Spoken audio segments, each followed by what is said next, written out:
Well, yeah, I'm hoping, because there's been a bit of a lull since the publishing of the document and the launching of the video. I'm hoping that this brings it back to the forefront and floods the internet with all these new videos and all this new energy, and really is a slap in the face to Google and what they did, or to YouTube and what they did to that video.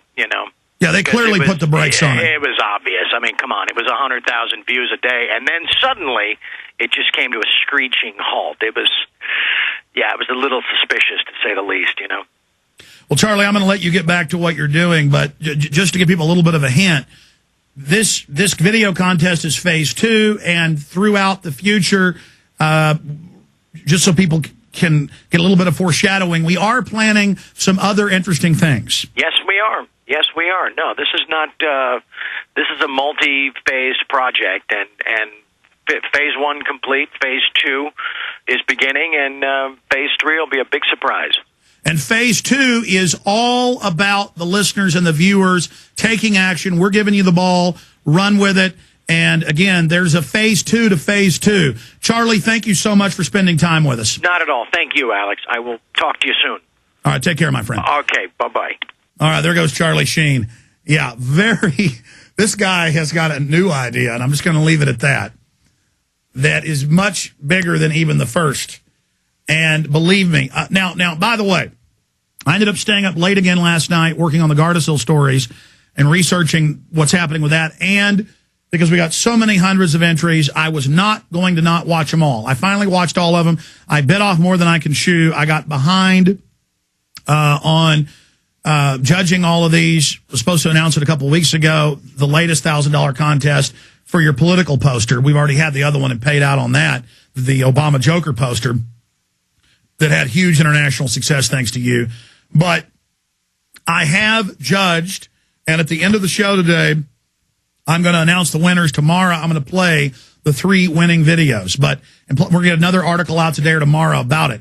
I just got so far behind. I bit off more than I can chew. I try to do too much. It's like I'm a mule trying to carry up a big bag of rocks on my back up a mountain, and I kind of slid down a little bit. But that's okay, because I kicked. You ever seen a mule when it gets mad when it's trying to climb up a hill or something? It gets mad after it falls down and kicks back up the hill. I've done a little bit of cowboying, so I've seen horses and mules and stuff. When they get mad, like well, let's be honest. I was always in there with a hot shot or dehorning them, and a few times got on a horse, but always got thrown off or hurt. The real cowboys, they'd be in there with these wild steers that had been out on a big ranch for years and never even been vaccinated or dehorned. They were getting ready for sale, and they had incredible workhorses and mules, and they'd lasso one of those cows or bulls and start dragging them in with 2 horses or 1 horse, and sometimes that horse would get pulled back, and you'd see that horse get mad, and just bustles would pound out, and those horses would just start bucking, dragging a cow twice their size, a bull twice their size, just going wild. Anyways, that's where that analogy comes from, of seeing a horse when it gets pissed off. Just amazing. I've seen horses drag cattle through fences, just getting wild. Anyway, side issue. Real cowboying, folks. Not the stuff you see at the rodeos. It's even more vicious. That's why I'll make a documentary about real cowboys. Every time I see a documentary about cowboys, it's some guy lives on some family ranch and wearing a big fancy hat, and sure, he's good with a lasso. But real cowboys are out at 3 a.m. at the bar, drunk as a skunk. Then they're driving 18-wheelers hauling gravel, and then they go out 3-4 days a week with no sleep and getting fist fights with each other and drag cattle around. These people are maniacs. Side issue. I just wish I could go make documentaries about stuff like that, the things I've experienced. It's very macho culture, folks. Very macho. I mean, you'll just be sitting there, when I was like 6, I did it when I was 13, 14, 15, and some when I was 16 on the summers. You'd be sitting there, and these guys were so testosteroned out.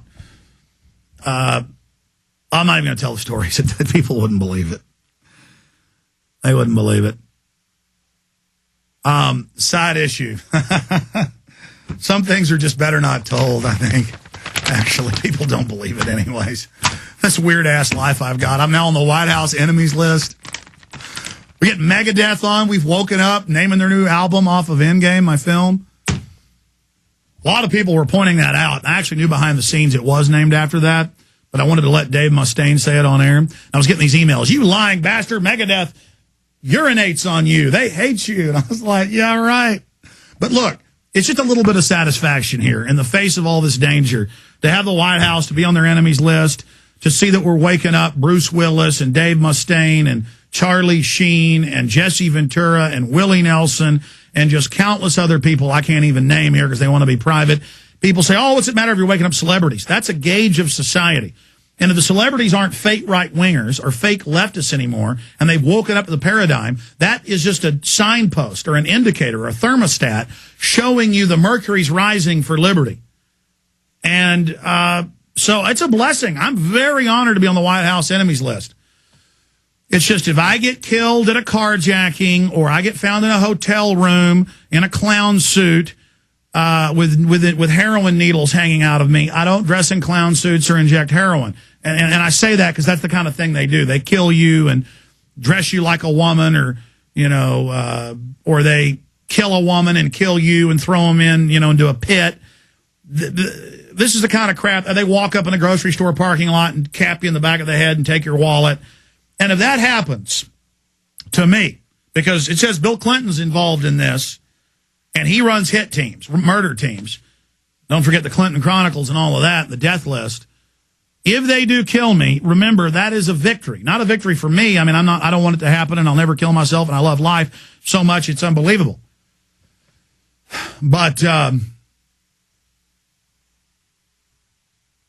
the final equation, it means we're hurting the New World Order. It means we've got power. It means we're affecting change. It means they're scared of us.